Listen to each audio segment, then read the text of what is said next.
Il est 5h11 sur Europe 1. La revue de presse internationale avec les correspondants d'Europe 1. Nous sommes d'abord en Égypte. Bonjour Noura Abdelbasset. Bonjour. Correspondante d'Europe 1 au Caire. De quoi parle la presse égyptienne ? Elle parle d'un record, 60 millions d'euros pour le nouveau campus de l'université Sangor à Alexandrie. Pour El Ahram, cette inauguration par les présidents Macron et El-Sisi fait officiellement de l'Égypte le centre de gravité de la francophonie africaine. Mais le chiffre qui frappe les esprits, c'est 6. En 6 visites, Emmanuel Macron fait de l'Égypte le pays le plus visité de sa présidence hors Europe. Selon le portail Egypt Today, Paris change de priorité. Le Caire est désormais le partenaire numéro 1 pour stabiliser l'arc entre Moyen-Orient et Sahel. Elioum Seba souligne que l'axe Sisi-Macron se verrouille sur la sécurité maritime et le contre-terrorisme. L'Égypte devient alors la porte d'entrée de la France vers le continent quand Paris offre au Caire une vitrine internationale sans précédent.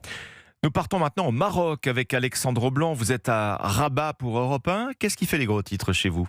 Eh bien, ce sont les écoles françaises qui sont une quarantaine au Maroc. Le quotidien Le Matin fait ses calculs. En 15 ans, leurs frais de scolarité ont augmenté en moyenne de 77%. L'année scolaire coûte désormais près de 4 000 €. Le résultat d'un transfert de charges entre l'État français et les écoles françaises à l'étranger, explique le magazine Tel Quel.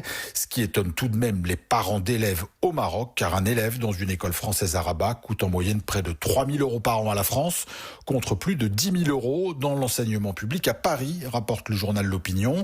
Colère donc des familles et envoi de milliers de courriers de protestation aux autorités françaises, rapporte Maroc Hebdo.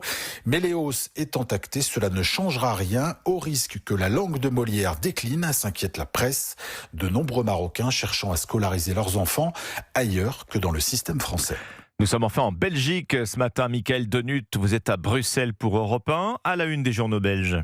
Eh bien, la presse ici en Belgique revient sur les propos de l'ambassadeur américain à Bruxelles, Bill White. Le soir rappelle qu'il accusait de poursuites antisémites la justice belge. En cause, note le site 7 sur 7, le renvoi de 2 Moël devant le tribunal correctionnel à Anvers. Une affaire de circoncision religieuse qualifiée de sévice sur mineurs car hors cadre médical. C'est absurde, la Belgique n'est pas antisémite, répond avec force le Premier ministre belge Bart De Wever dans le Standard notamment. Dans la Libre, le chef du gouvernement défend l'indépendance de la justice et veut éviter à tout prix une escalade diplomatique avec Washington, car l'Écho parle d'un incident diplomatique rare. Enfin, l'hebdomadaire Le Vif souligne que cette affaire intervient dans un contexte international déjà extrêmement tendu autour de la montée de l'antisémitisme en Europe et des débats liés au conflit israélo-palestinien. Michael Denut à Bruxelles pour Europe 1. C'était votre revue de presse internationale sur Europe 1. À bientôt.